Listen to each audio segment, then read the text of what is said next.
الحمد لله رب العالمين والصلاة والسلام الأتمان الأكملان على خير خلق الله وعلى آله وأصحابه ومن والاه، أما بعد. أعوذ بالله من الشيطان الرجيم. ولا تأكلوا أموالكم بينكم بالباطل وتدلوا بها إلى الحكام لتأكلوا فريقا من أموال الناس بالإثم وأنتم تعلمون. سورۃ البقرہ کی آیتوں کی تفسیر آپ کے سامنے پیش کی جا رہی ہے، اور گزشتہ دروس میں اللہ تبارک و تعالی نے روزوں کے متعلق، رمضان کے متعلق جن مسائل کا تذکرہ کیا ہے ان کا بیان آپ کے سامنے قدر تفصیل سے آ چکا ہے۔ اب اس کے بعد مضمون یہاں سے تبدیل ہو رہا ہے، ایک دوسرے موضوع پر آیتیں آنے والی۔ اللہ تبارک و تعالیٰ نے اس کے بعد ارشاد فرمایا، کہا وَلَا تَأْكُلُوا أَمْوَالَكُمْ بَيْنَكُمْ بِالْبَاطِلِ، آپس میں ایک دوسرے کا مال باطل طریقے سے نہ کھاؤ۔ باطل طریقے سے یعنی ظلم کے طریقے سے، حرام طریقے سے ایک دوسرے کے مال کو کھانے سے اللہ تبارک و تعالیٰ نے منع کیا ہے۔ اب چاہے وہ طریقہ سود کا طریقہ ہو یا ظلم کا طریقہ ہو، کوئی کسی کا مال ہڑپ لے یا اسی طریقے پر کسی کو مجبور کیا جائے اور اس کی مجبوری کا فائدہ اٹھاتے ہوئے اس کا مال حاصل کر لیا جائے، تو باطل طریقے مال کمانے کے جتنے ہیں، حرام طریقے جتنے ہیں، وہ سب اس آیت کریمہ میں آتے ہیں۔ باطل طریقے سے مال ہڑپنے اور مال کھانے سے منع کیا گیا ہے، اور ایک انسان دنیا میں اگر باطل طریقے سے کسی کا مال کھا لیتا ہے، کسی کا مال، کسی کو دھوکہ دے کر کے اس کا مال حاصل کر لیتا ہے، کسی کو بے وقوف بنا کر کے اس کا مال حاصل کر لیتا ہے، یہ جو دکانیں ہوتی ہیں ان دکانوں میں بہت دھوکہ دھڑی چلتی ہے۔ مال بظاہر بڑا خوبصورت نظر آتا ہے، اوپر سے جو پروڈکٹ بیچی جا رہی ہے وہ بہت اچھی ہے، لیکن اس کے اندر ایک ایسی فالٹ ہے، ایک ایسی خرابی ہے جس کا اظہار نہیں کیا جاتا۔ بعد میں جب بائر خرید لیتا ہے تو اس کو جھیلنا پڑتا ہے۔ یہ دھوکہ ہے، یہ صریح دھوکہ ہے۔ اس لیے خرید اور فروخت کے اصولوں میں سے ایک اصول یہ ہے کہ اگر اس میں کوئی عیب ہے جو آپ کے علم میں ہے تو بیچنے والے پر واجب ہے کہ وہ خریدنے والے کو اس عیب کا وہ عیب بتلا کر کے تب وہ پروڈکٹ بیچے۔ تو دھوکہ دہی سے کسی کا مال حاصل کر لینا یا کسی کو مجبور کرنا یا کوئی حالت مجبوری میں ہے اس کی مجبوری کا فائدہ اٹھا لینا، سود جو ہے یہ در حقیقت کیا ہے؟ مجبوری کی حالت کا فائدہ اٹھانا ہے۔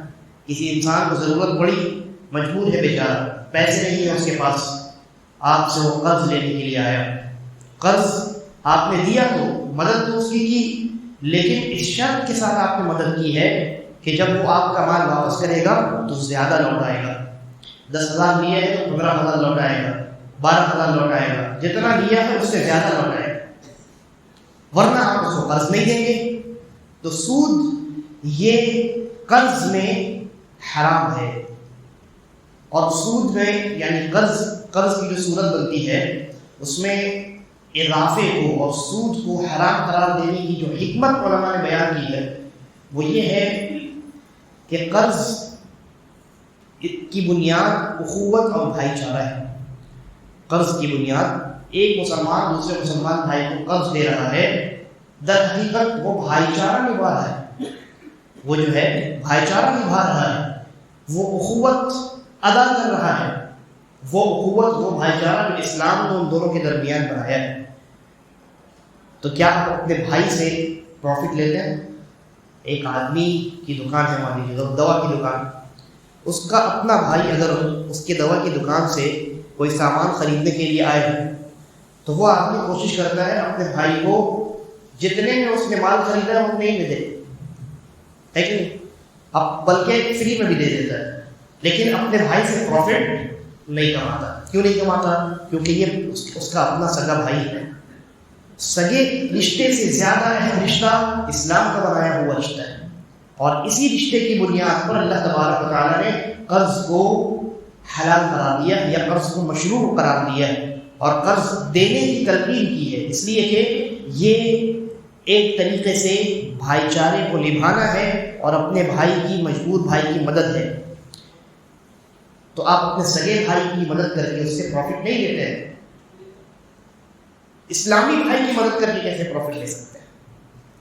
اس لیے شریعت نے یہ اصول بنایا ہے کہ ہر وہ قرض جس میں کسی بھی طرح کا فائدہ قرض دینے والے کو ملے، تو وہ ایکسٹرا جو فائدہ ہے کسی بھی شکل میں ہو، وہ ایکسٹرا فائدہ سود ہے۔ تو اللہ تبارک و تعالیٰ نے کہا وَلَا تَأْكُلُوا أَمْوَالَكُمْ بَيْنَكُمْ بِالْبَاطِلِ، آپس میں ایک دوسرے کا مال باطل طریقے سے مت کھاؤ، جو حلال طریقے اللہ نے متعین کیے ہیں ان طریقوں پر چلو اور مال کا تبادلہ کرو، سامان بیچو، خریدو، یہ تمام معاملات انجام دو، لیکن وہ طریقہ حق والا طریقہ ہونا چاہیے، باطل والا طریقہ نہیں ہونا چاہیے۔ باطل طریقے سے مال کھانے کی ایک شکل اور ہے، اس کا تذکرہ اللہ تبارک و تعالیٰ نے آگے کیا، کہا وَتُدْلُوا بِهَا إِلَى الْحُكَّامِ لِتَأْكُلُوا فَرِيقًا مِّنْ أَمْوَالِ النَّاسِ بِالْإِثْمِ وَأَنْتُمْ تَعْلَمُونَ۔ ایسا بھی مت کرو کہ جان بوجھ کر تم نے جو بڑے لوگ ہیں، جو اعلیٰ عہدے پر حاکم ہیں یا حاکم کا نائب ہے، جو بڑے بڑے پوسٹ پر لوگ ہیں جن کے ایک سگنیچر سے کروڑوں کی ڈیل ہو جاتی ہے، ایسا نہ کرو، یہ تمہارے لیے حرام ہے کہ تم ان کے پاس کچھ پیسے پہنچا دو، کچھ مال ان کو دے دو اور تم ان کے ذریعے سے کوئی فیور حاصل کرو، ان کے ذریعے سے ان تک مال پہنچا کر ان کا تھوڑا سا فائدہ کر کے تم دوسروں کا مال ہڑپنے کی حرکت نہ کرو۔ اس کو اپنی زبان میں کیا کہتے ہیں؟ رشوت کہتے ہیں۔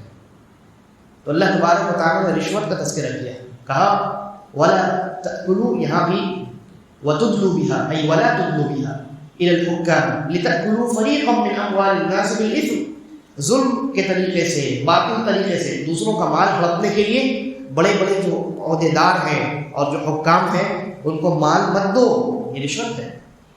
اور اللہ کے نبی صلی اللہ علیہ وسلم فرمایا الراشی والمقتشی کلاہما فی النار، رشوت لینے والا، رشوت دینے والا دونوں ہی جہنم کی آگ میں جائے۔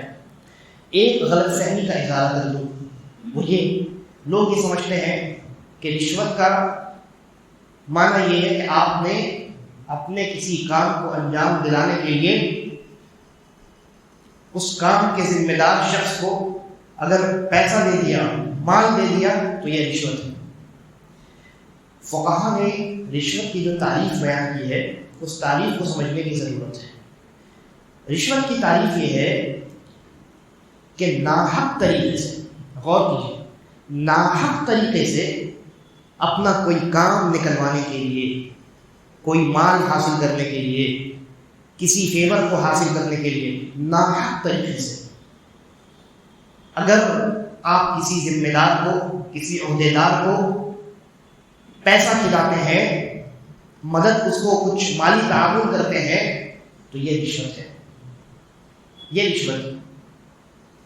لیکن اگر آپ حق بجانب ہیں، آپ جو چیز حاصل کرنا چاہتے ہیں، اپنا جو کام آپ کروانا چاہتے ہیں، وہ آپ کا اپنا کام ہے اور وہ کام آپ کا حق ہے، یہ وہ چیز جس کو آپ حاصل کرنا چاہتے ہیں اس چیز کا آپ کا حق ہے، لیکن سامنے والا جو عہدیدار جو کرسی پہ بیٹھا ہے وہ دینے کو تیار نہیں، وہ کہتا ہے اتنا روپیہ دو گے تو تمہارا حق تمہیں لوٹاؤں گا، یہ رشوت نہیں، یہ رشوت نہیں ہے۔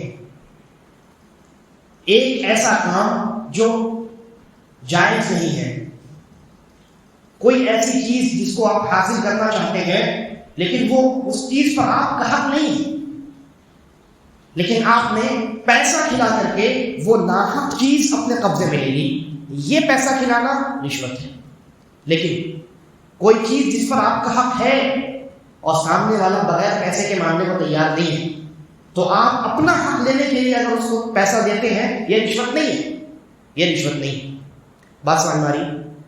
آپ مان لیجیے آدھار کارڈ بنوانے کے لیے گئے، آدھار کارڈ بنوانا آپ کا حق ہے، 50 روپے لگتے ہیں آدھار کارڈ بنوانے کے لیے بالفرض، بہت زیادہ پیسہ نہیں لگتا، لیکن سامنے بیٹھا ہوا جو کرسی پر انسان ہے اس نے کہا کہ تمہارا آدھار کارڈ تبھی بنے گا جب ٹیبل کے نیچے سے 1000 روپے مجھے دو گے،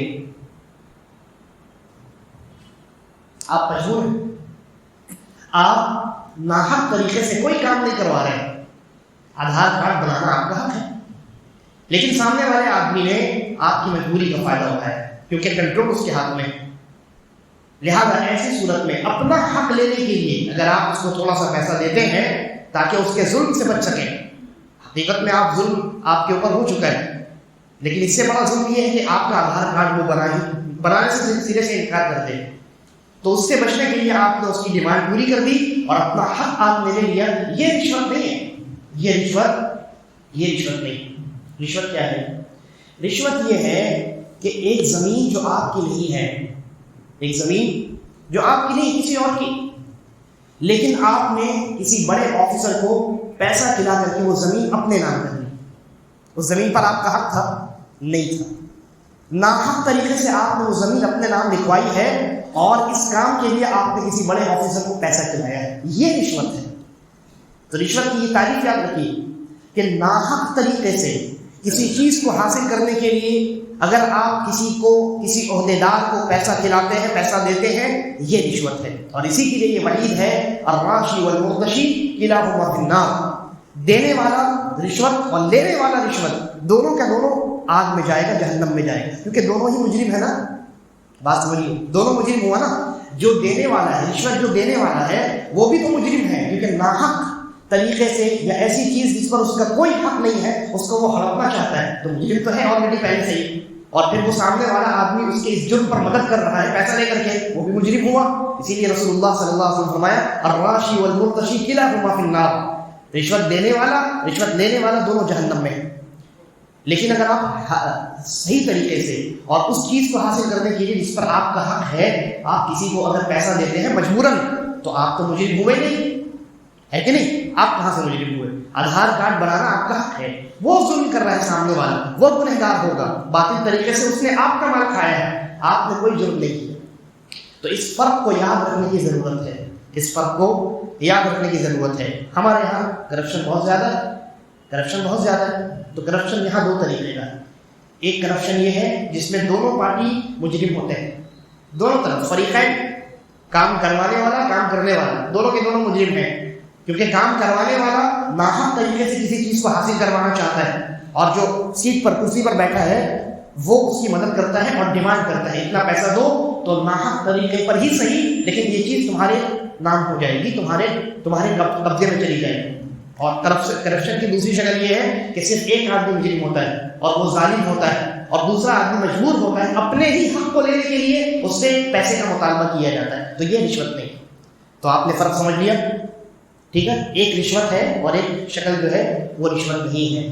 تو اللہ تبارک و تعالیٰ نے دیکھیے اسی بات کا تذکرہ کیا ہے، یہاں کہا وَتُدْلُوا بِهَا إِلَى الْحُكَّامِ لِتَأْكُلُوا فَرِيقًا مِّنْ أَمْوَالِ النَّاسِ بِالْإِثْمِ، گناہ کے طریقے سے، ظلم و ستم کے طریقے سے لوگوں کا مال کھانے کے لیے بڑے بڑے عہدیداروں کو، حکام کو، عمرا کو، جو اونچی کرسیوں پر بیٹھے ہیں ان کو مال نہ کھلاؤ، لہذا یہ رشوت ہے۔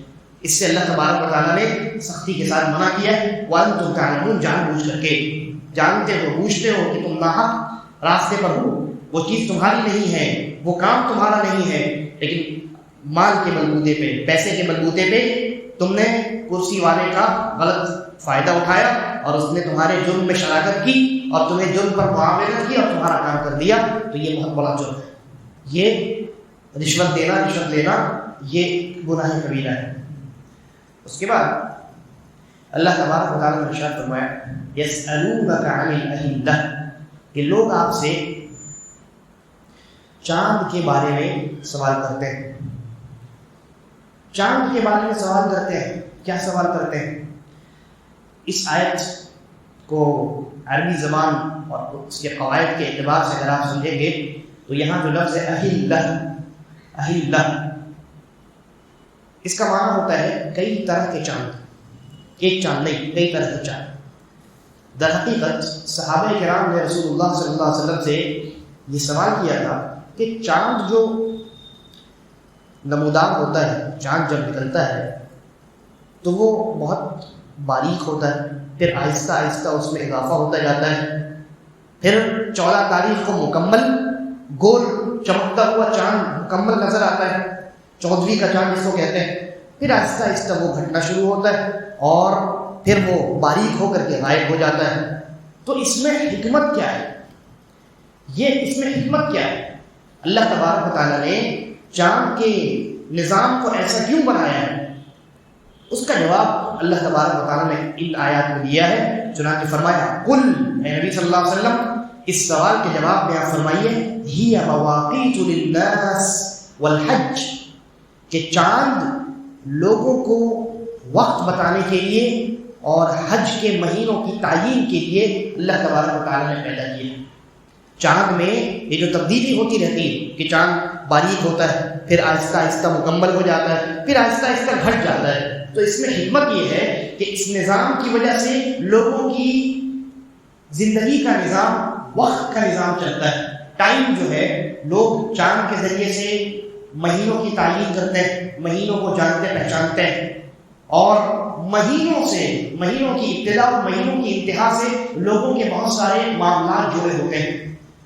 اب جیسے ایک عورت کا شوہر انتقال کر گیا تو وہ 4 مہینے 10 دن عدت گزارے گی نا کس کیلنڈر کے حساب سے؟ قمری کیلنڈر کے حساب سے، قمری تاریخ کے اعتبار سے، چاند والی جو تاریخ چلتی ہے اس کے حساب سے. اسی طریقے پر ہم رمضان کی ابتدا کرتے ہیں، عید کا چاند دیکھتے ہیں، ذوالحج کا چاند دیکھتے ہیں. ان تمام چیزوں کا اعتبار چاند دیکھ کر کے کیا جاتا ہے. تو لوگوں کو وقت بتانے کے لیے اللہ تبارک و تعالیٰ نے چاند کا نظام اس طریقے کا بنایا ہے کہ وہ گھٹتا بڑھتا رہتا ہے، تاکہ لوگ الگ الگ سائز دیکھ کر کے، چاند کی الگ الگ شکلیں دیکھ کر کے اپنے وقت کو پہچانیں، اپنے دنوں کو متعین کریں. اچھا، ایک بڑی اہم بات جس کو بعض علماء نے ذکر کی ہے، حکمت ہے یہ بھی. سوال یہ ہے کہ چاند کی کیا ضرورت ہے؟ چاند کی کیا ضرورت ہے؟ آج بھی دیکھیے قمری تاریخ کسی کو یاد رہتی ہے؟ نہیں رہتی. یہ زمانہ تبدیل ہو چکا ہے. ٹیکنالوجی کا زمانہ ہے. ہر آدمی کے یعنی گھڑی میں اور ہر آدمی کے پاکٹ میں، موبائل میں مکمل ایک سال کا مکمل کیلنڈر موجود ہوتا ہے نا، موجود ہوتا ہے. تو سوال یہ ہے کہ چاند کی کیا ضرورت ہے؟ آج جس طریقے کے کیلنڈر پر ہم عمل کر رہے ہیں تو چاند کو چھوڑ دیا جاتا، اسی طرح کا کوئی کیلنڈر دنیا والوں کو کہا جاتا کہ تم بنا لو اور اس پر عمل کرو. لیکن ایسا نہیں کیا گیا. اللہ تبارک و تعالیٰ نے اوقات کی تعیین کے لیے، مہینوں کو پہچاننے کے لیے، اور 12 مہینے کا جو اللہ رب العالمین نے جو سسٹم بنایا ہے، اللہ نے اس کی بنیاد چاند پر رکھی ہے. کیونکہ دنیا کی جو ٹیکنالوجی ہے یا دنیا کا بنایا ہوا جو کیلنڈر ہے، یہ کیلنڈر تبھی تک ہے جب انسان کے پاس وسائل ہیں، سورسز ہیں. کیا ایسا پاسبل نہیں ہے کہ آپ کسی ایسی جگہ پہ ہوں جہاں کوئی الیکٹریسٹی نہ ہو، انٹرنیٹ کام نہ کر رہا ہو، آپ کی موبائل کی بیٹری ڈرین ہو جائے، ختم ہو جائے؟ کیلنڈر کہاں دیکھیں گے؟ کہیں دیکھ سکتے ہیں؟ ہے کیلنڈر آپ کے پاس؟ نہیں. گھڑی کی بیٹری بھی ختم ہو گئی، موبائل کی بیٹری بھی ختم ہو گئی، انٹرنیٹ بھی کام نہیں کر رہا ہے. ایسی صورتحال میں آپ کس کیلنڈر پر عمل کریں گے؟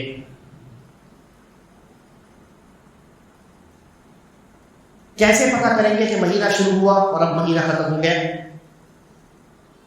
کوئی چیز نہیں ہوگی، لیکن چاند تو ہوگا نا. دنیا کے کسی خطے میں انسان رہے، چاند تو دکھے گا. لہذا اللہ تبارک و تعالیٰ نے ایسی چیز کو تاریخ کی بنیاد بنائی ہے جو دنیا کے ہر خطے سے اور ہر حالت میں دیکھی جا سکتی ہے، اور جس کے اعتبار سے مہینے بآسانی چل سکتے ہیں. تو یہ اللہ رب العالمین کی بہت بڑی حکمت ہے. آج سائنس کا زمانہ ہے، ٹیکنالوجی کا زمانہ ہے، بہت ممکن ہے کہ ایک زمانہ آئے یہ تمام چیزیں ختم ہو جائیں. اب جیسے آپ دیکھیے بہت ساری تہذیبیں دنیا میں بہت عروج پر گئیں اور پھر اس کے بعد سطح سمندر کے نیچے چلی گئی، برباد ہو گئی.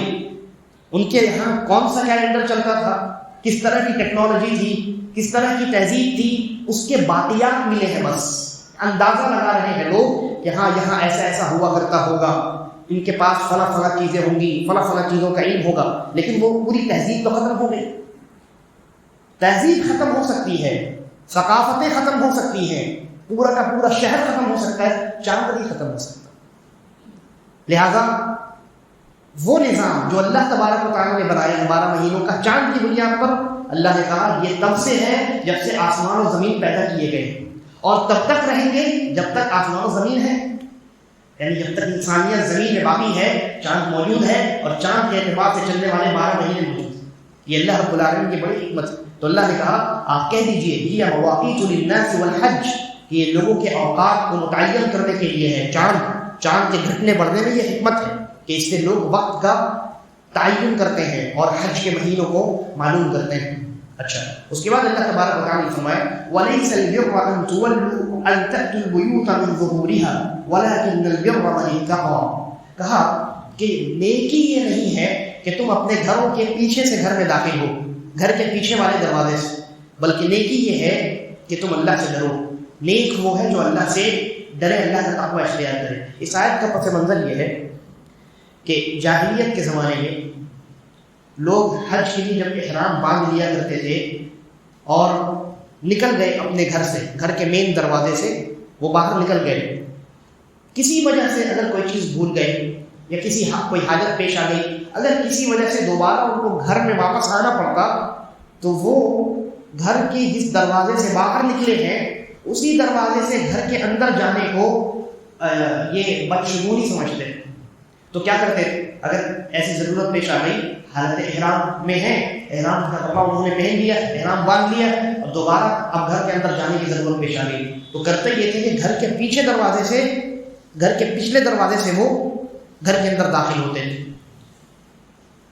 اور گھر کے صدر دروازے سے، مین دروازے سے داخل ہونے کو بدشگونی تصور کرتے تھے۔ اور بعض مفسرین نے یہ بھی لکھا ہے کہ یہ صرف سفر حج کے ساتھ خاص نہیں تھا، بلکہ کسی بھی سفر کے لیے وہ نکلتے اور کسی وجہ سے واپس آنا پڑتا تو گھر کے مین دروازے سے داخل نہیں ہوتے، پیچھے والے دروازے سے داخل ہوتے۔ دیکھیے یہ ذرا غور کیجیے، بالکل اسی طرح کا معاملہ ہوا کہ نہیں کہ جو بعض ہندو لوگ جو ہیں وہ کیا کرتے ہیں، گھر سے وہ باہر نکل گئے کسی کے، تو اب وہ الٹا گھوم کر کے واپس اگر آنا ہوتا ہے تو سیدھا نہیں آتے، وہ پیچھے چل کے ایسے آتے ہیں۔ ان کا کہنا ہوتا ہے کہ ایک بار میں نکل گیا، اب دوبارہ واپس جاؤں گا تو یہ بدشگونی ہو جائے گی۔ تو اللہ تبارک و تعالیٰ نے کہا یہ نیکی کا کام نہیں ہے، وَلَكِنَّ الْبِرَّ مَنِ اتَّقَىٰ، نیکی یہ ہے کہ تم اللہ کا تقوی اختیار کرو، گھر کے کسی بھی دروازے سے داخل ہو جاؤ، کوئی بدشگونی نہیں ہوتی، تم اللہ کے اگر فرما بردار ہو، اللہ کی تعلیمات کو مانتے ہو، تقوی اختیار کرتے ہو، یہ اصل نیکی۔ وَأْتُوا الْبُيُوتَ مِنْ أَبْوَابِهَا، اور گھروں میں گھروں کے دروازے سے داخل ہوا کرو، پیچھے کے دروازے سے داخل ہونے کی ضرورت نہیں۔ وَاتَّقُوا اللَّهَ لَعَلَّكُمْ تُفْلِحُونَ، اور اللہ کا تقوی اختیار کرو تاکہ تم کامیاب ہو سکو۔ معلوم ہوا کہ کامیابی کے لیے تقوی ایک بڑی بنیادی وجہ ہے، ایک بہت بنیادی سبب ہے۔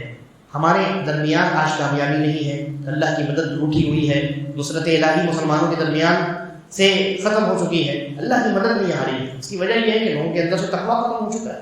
تو اللہ نے کہا واتقوا اللہ، اللہ کا تقوی اختیار کرو، لعلکم تفلحون، تاکہ تم کامیاب ہو جاؤ۔ کامیابی چاہیے تو اللہ کا تقوی اختیار کرو۔ اس کے بعد جہاد کے تعلق سے 2-3 چند آیتیں آ رہی ہیں، انشاءاللہ اگلے درس میں ان پر ہم گفتگو کریں گے، اور چند غلط فہمیاں جو جہاد کے تعلق سے ہیں ان آیات میں اللہ رب العالمین نے، یعنی یہ آیات ان غلط فہمیوں کو دور کرنے والی، تو اس پر بھی ہماری انشاءاللہ اگلے درس میں گفتگو ہوگی۔ اللہ تبارک و تعالی ہم تمام کو قرآن مجید سیکھنے، اس پر عمل کرنے اور اسے اپنی زندگیوں میں نافذ کرنے کی توفیق عطا فرمائے، اور ہم تمام کا خاتمہ ایمان اور اسلام پر کرے۔ هذا والله اعلم وصلی اللہ علی نبینا وسلم۔ السلام علیکم ورحمۃ اللہ۔